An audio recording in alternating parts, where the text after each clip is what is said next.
Do you ever feel like you're just another realtor in a sea of competition? Well, you might be making this mistake without even realizing it. All right, today we're diving into a critical mistake that many realtors make, and that is they try to market to everyone. But here's the hard truth. When you try to market to everyone, you end up speaking to no one.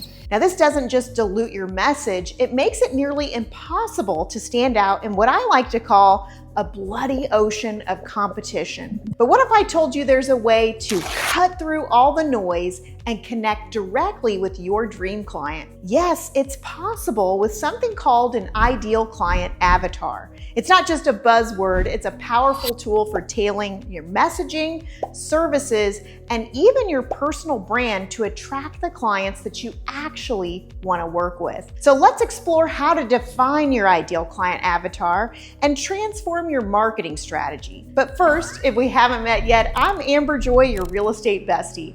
And if you haven't already, be sure to subscribe to the channel where we're going to teach you how to grow and scale your business by being the default choice for referrals in your local market. Okay, on to the task at hand, creating an ideal client avatar. Now, some agents worry that by defining their ideal client, they might be limiting themselves. They might fear that focusing on a specific type of client will prevent them from serving a broader audience. And I used to think that. However, the truth is that by identifying and understanding your ideal client, you actually enhance your ability to attract and serve clients more effectively. You create marketing that resonates deeply, making those clients feel as if they're speaking directly to you or you to them.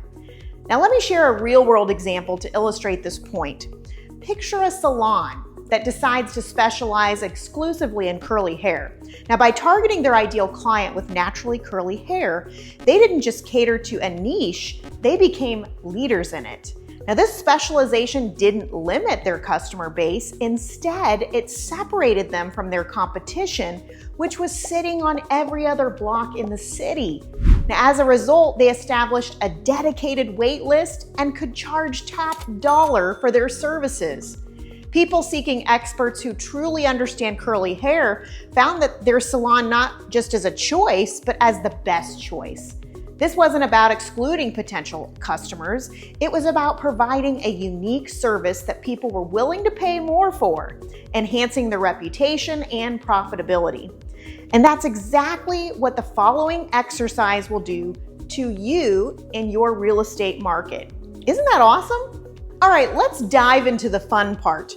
Grab a pen and paper because we're about to get really interactive. I'm going to go through some crucial questions that will help define your ideal client avatar. So write down these questions as I list them out, but don't worry about answering them just yet. After the video, take some time to think deeply and answer each one thoroughly because they are key to unlocking your marketing strategy. Are you ready? Let's do it. Question number 1, who are the people that you've loved working with in the past? Go ahead and list those people out. Question number 2, what geographical area do you most enjoy working in?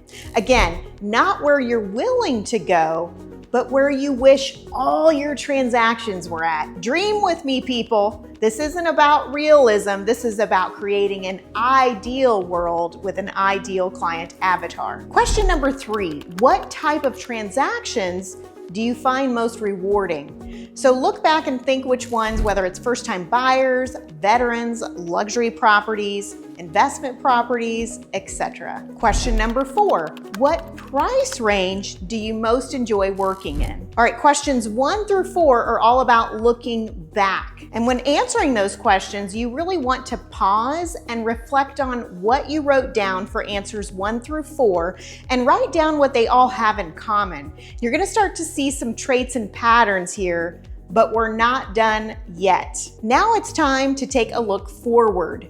Question number 5, what do you want to be known for? What legacy do you want to leave behind in your career?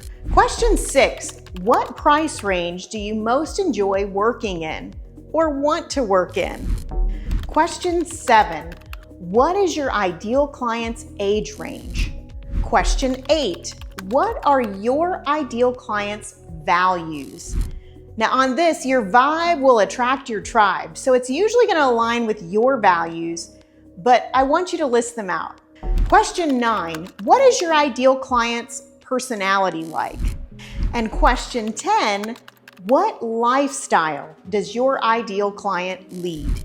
While you could ask yourself a ton more questions around this, these are the 10 questions that really helped me to hone in on my ideal client avatar. Now I want to challenge each of you to take the time to fill in these answers with as much detail as possible. Really think about who you enjoy working with and who makes your job fulfilling. It's not just about filling out a worksheet, it's about envisioning your future business and the clients you want to attract. So it's kind of a big deal. Now, once you have a clear idea of who your ideal client is, consider creating something visual that represents this person. Maybe it's a mood board or a simple printout with key attributes, but place it somewhere in your office where you'll see it every day. This visual will serve as a constant reminder of who you're targeting as you plan your daily marketing activities. Every time you consider a new marketing tactic or lead generation activity, look at that visual and ask yourself, is what I'm about to do going to attract this person? If the answer is no, we're not doing that activity.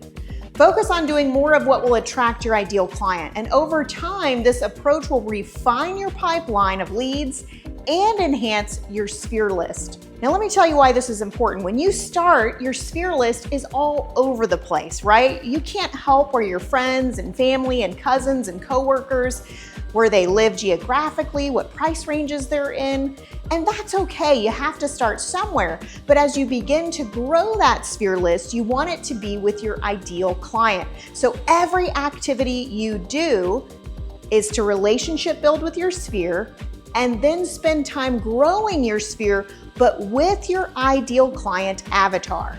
Now, as you do this, you'll refine your pipelines of leads and enhance your sphere list, making your real estate practice more enjoyable and successful. Defining your ideal client isn't just an exercise, it's a strategic shift that will set you apart, help you enjoy your work more, and ultimately drive your success. So start today and see how it transforms your business. Now, once you've established your ideal client avatar, the next step is creating your USP, your new unique selling proposition, or some people call it a UVP. And this is what will attract your ideal client avatar. And if you need help with that too, no worries. I'm gonna cover that in the next video. Oh yeah, you didn't think I was just gonna leave you hanging, did you? All right, thanks for watching. If you need help generating continuous closings without paying for leads, don't hesitate to reach out. We're here to help agents across the country become the default choice for referrals, allowing them to live a life of joy and prosperity. Now, if you found this video helpful, please give us a like and subscribe, and don't forget to hit that bell for more insights. Until next time, keep building those relationships and growing your business. Bye.